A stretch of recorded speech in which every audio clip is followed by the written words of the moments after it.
ಇವತ್ತು ಒಂದೊಳ್ಳೆ ಚಟ್ನಿ ಮಾಡ್ಕೊಳ್ಳುವ ದೋಸೆ ಜೊತೆ.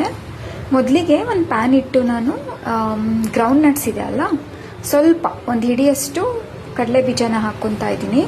ಫ್ರೈ ಮಾಡ್ಕೊಬೇಕು. ಇದನ್ನ ಫ್ರೈ ಆಗಿದೆ, ಇದನ್ನ ಮಿಕ್ಸಿ ಜಾರ್ಗೆ ಹಾಕ್ಕೊಬೇಕು.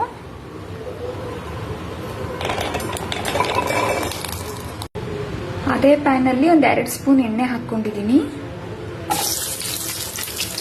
ಅದಕ್ಕೆ ಈರುಳ್ಳಿ, ಗ್ರೀನ್ ಚಿಲ್ಲಿ, ಕರಿಬೇವಿನ ಸೊಪ್ಪು ಮತ್ತು ಬೆಳ್ಳುಳ್ಳಿ ಇದಿಷ್ಟು ಹಾಕ್ಕೊಂಡು ಚೆನ್ನಾಗಿ ಫ್ರೈ ಮಾಡ್ಕೊಬೇಕು. ಫ್ರೈ ಆಗಿದೆ. ಸೊ ಇದನ್ನು ಮಿಕ್ಸಿ ಜಾರಲ್ಲಿ ಹಾಕ್ಕೊಂಡು ರುಬ್ಕೊಬೇಕು.